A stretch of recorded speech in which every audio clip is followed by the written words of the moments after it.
Hello students, मैं Padmaja Joshi.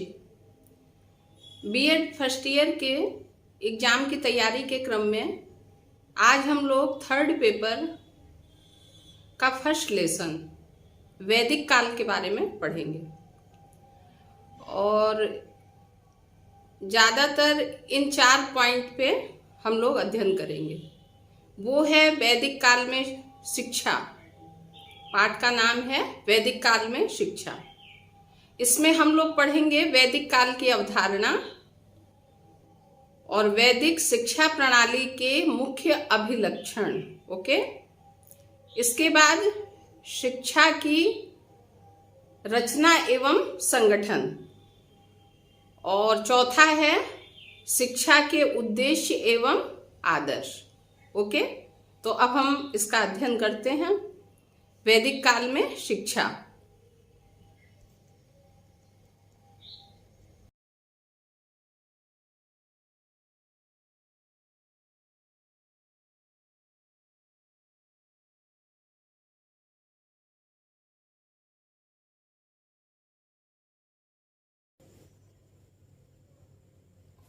Hello students, अब हम लोग अध्ययन करते हैं। पहला पाठ है वैदिक काल में शिक्षा और सबसे पहले अध्ययन करना है हमको वैदिक काल की अवधारणा। वैदिक काल की अवधारणा, ये मिसप्रिंट है, वैदिक कला लिखा हुआ है, इसको वैदिक काल पढ़ना है। ओके, वैदिक काल की अवधारणा हम लोगों को पढ़ना है। भारतीय शिक्षा का आरंभ आज से लगभग 4000 से 5000 वर्ष पूर्व हुआ था। ओके, परंतु इसका व्यवस्थित अध्ययन वैदिक काल के आरंभ में से ही हुआ। भारत में 2500 ईस्वी पूर्व से 500 ईस्वी पूर्व तक वेदों के वर्चस्व की बात स्वीकार की जाती है। अतः इतिहासकार इस काल को वैदिक काल कहते हैं। समझ में आ गई बात? इस काल में हमारे देश में एक समृद्ध शिक्षा प्रणाली का विकास हुआ, जिसे वैदिक शिक्षा प्रणाली कहते हैं, क्योंकि इसका विकास वैदिक काल में हुआ और यह प्रणाली वैदिक दर्शन पर आधारित थी। चूंकि वैदिक काल में शिक्षा पर ब्राह्मणों का आधिपत्य था, अतः कुछ विद्वान वैदिक कालीन शिक्षा को ब्राह्मणी शिक्षा तथा कुछ हिंदू शिक्षा की भी संज्ञा देते हैं। ओके, वैदिक शिक्षा प्रणाली के मुख्य अभिलक्षण अब हमको पढ़ने हैं। तो वैदिक काल में जिस शिक्षा प्रणाली का विकास हुआ उसे वैदिक शिक्षा प्रणाली कहते हैं। संपूर्ण वैदिक काल में शिक्षा का प्रशासन व संगठन तो सामान्यतः एक सा रहा, परंतु समय की परिस्थितियों और ज्ञान एवं कला कौशल के क्षेत्र में विकास के साथ साथ इसकी पाठ्यचर्या व शिक्षण विधियों में विकास होता रहा है। वैदिक शिक्षा प्रणाली के मुख्य अभिलक्षणों का क्रमबद्ध विवरण निम्न प्रकार से है। तो सबसे पहले हम इसमें पढ़ेंगे शिक्षा का अर्थ, मीनिंग ऑफ एजुकेशन। शिक्षा का अर्थ, मीनिंग ऑफ एजुकेशन। वेदों के अनुसार शिक्षा का अर्थ ज्ञान अथवा विद्या की प्राप्ति है। वेदों के आधार पर शिक्षा ज्ञान, आत्मा तथा ब्रह्म की खोज है। शिक्षा का उद्देश्य आत्मानुभूति व आत्मबोध है। वेदों के अनुसार शिक्षा पूर्णता तक पहुंचने का सद्मार्ग है। वेदों को समस्त ज्ञान का कोष माना गया है। वेदों में शिक्षा को मोक्ष का साधन भी माना गया है। क्या माना गया है? वेदों में शिक्षा को मोक्ष का साधन भी माना गया है। सा विद्या या विमुक्ते, सा विद्या या विमुक्ते। प्राचीन शिक्षा का उदय भी वेदों से हुआ है। चारों वेदों, मतलब वेद 4 होते ही हैं, ऋग्वेद, यजुर्वेद, सामवेद और अथर्ववेद ही भारतीय जीवन दर्शन के स्रोत माने गए हैं। इनमें ऋग्वेद को आदि वेद के रूप में स्वीकार किया गया है। सबसे पुराना वेद ऋग्वेद को माना गया है, जो मुख्यतः ज्ञान कांड की व्याख्या करता है। ऋग्वेद में ऋचाओं द्वारा मनुष्य जीवन के चारों आश्रमों ब्रह्मचर्य, गृहस्थ, वानप्रस्थ व संन्यास का विस्तार से वर्णन किया गया है। शिक्षा की संरचना एवं संगठन। वैदिक काल में शिक्षा केवल 2 स्तरों में विभाजित थे, प्रारंभिक या प्रारंभिक शिक्षा तथा उच्च शिक्षा। पहला है प्रारंभिक शिक्षा। वैदिक काल में प्रारंभिक शिक्षा की व्यवस्था परिवारों में होती थी। लगभग 5 वर्ष की आयु पर किसी शुभ दिन बच्चे का विद्या आरंभ संस्कार किया जाता था। यह संस्कार परिवार के कुल पुरोहित द्वारा कराया जाता था। किसके द्वारा कराया जाता था? कुल पुरोहित के द्वारा कराया जाता था और 5 वर्ष की आयु पर किसी शुभ दिन किया जाता था। बच्चे को स्नान कराकर नए वस्त्र पहनाकर कुल पुरोहित के सामने प्रस्तुत किया जाता था। कुल पुरोहित नया वस्त्र बिछाता था और उस पर चावल डालता था। इसके बाद वेद मंत्रों द्वारा देवताओं की आराधना की जाती थी और बच्चे की उंगली पकड़कर उसके द्वारा बिछे हुए चावलों में वर्णमाला के अक्षर बनवाए जाते थे। कुल पुरोहित को भोजन कराकर दक्षिणा दी जाती थी। कुल पुरोहित बच्चे को आशीर्वाद देता था और इसके बाद बच्चे की शिक्षा नियमित रूप से प्रारंभ होती थी। ओके,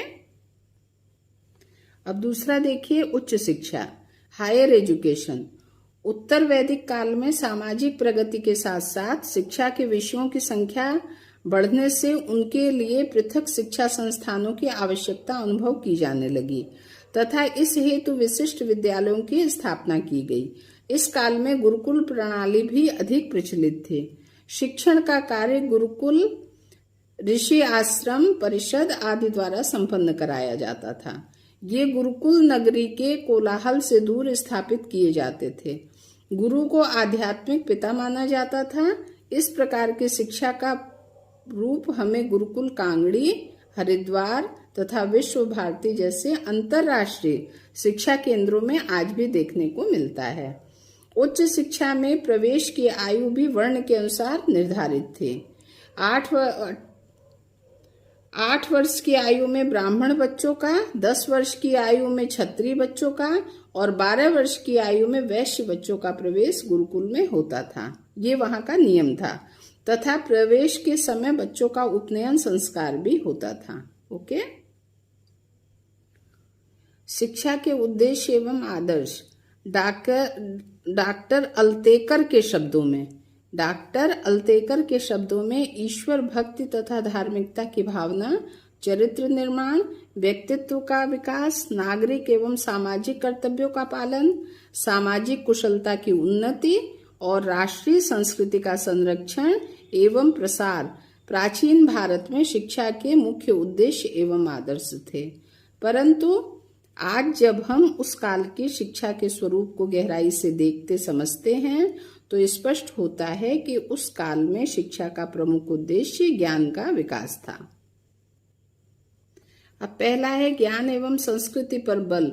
ज्ञान का विकास वैदिक कालीन शिक्षा का सर्वप्रमुख उद्देश्य था।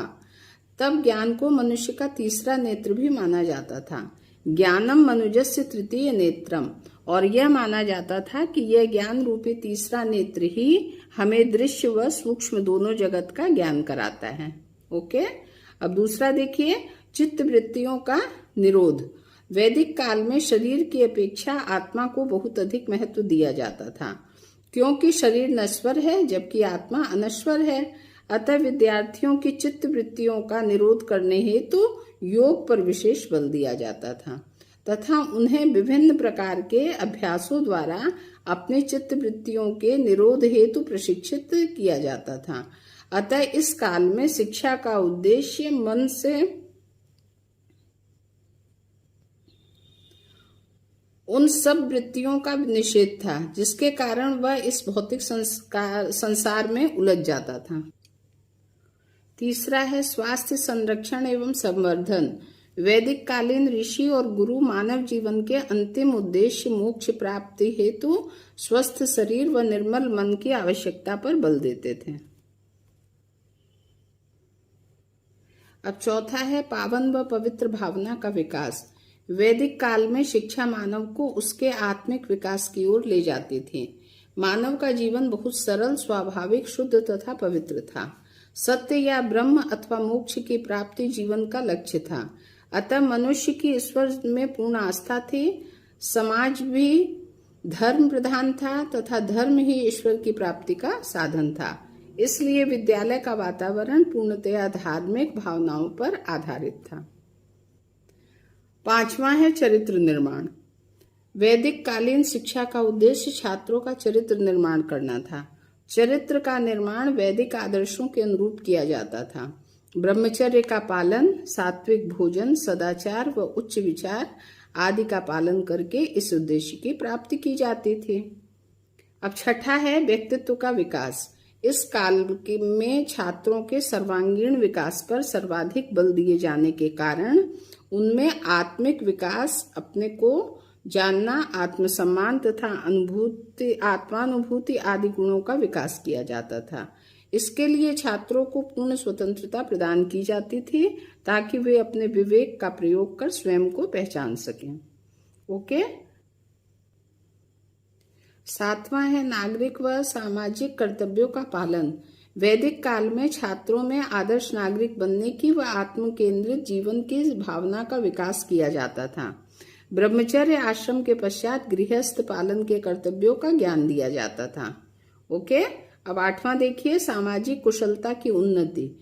इस काल में गुरुकुलों के अंतर्गत छात्रों को जीविकोपार्जन संबंधी व्यवहारिक प्रशिक्षण दिया जाता था ताकि वे अपने भावी जीवन को सुचारू रूप से चलाने में समर्थ हो सकें।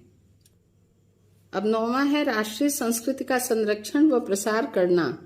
यह वैदिक कालीन या प्राचीन शिक्षा का एक प्रमुख उद्देश्य माना जाता था। छात्रों को राष्ट्रीय संस्कृति से परिचय कराया जाता था ताकि वे उसके संरक्षण में सहायक हो सकें। छात्रों को राष्ट्रीय संस्कृति से परिचित कराया जाता था ताकि वे उसके संरक्षण में सहायक हो सकें। इस कार्य को केवल उच्च कोटि के शिक्षक ही संपन्न करा पाते थे और उन लोगों के द्वारा इस ध्येय से छात्रों में स्वाध्याय की आदत डाली जाती थी। 10वां है ईश्वर भक्ति व उपासना पर बल। छात्रों में ईश्वर भक्ति और धार्मिकता की भावना का समावेश कराने का प्रयास किया जाता था। वह इस हेतु संसार से व्यक्ति की मुक्ति पर बल दिया जाता था। सा विद्या या विमुक्तये, अर्थात व्यक्ति की मुक्ति तभी प्राप्त हो सकती है जब वह ईश्वर भक्ति और धार्मिकता की भावना से सराबोर हो। अतः सभी प्रकार की शिक्षाओं का प्रत्यक्ष उद्देश्य छात्र को समाज का धार्मिक सदस्य बनाना था। अतः प्राचीन वैदिक कालीन शिक्षा के इन उद्देश्यों की प्राप्ति का तात्पर्य वास्तविक मनुष्य अथवा मनुष्य को पूर्ण बनाना रहा है। आत्मज्ञान तथा ब्रह्म ज्ञान के लिए छात्रों को तैयार किया जाता था ताकि विद्या से उनका लौकिक व पारलौकिक विकास हो सके। Okay, thank you.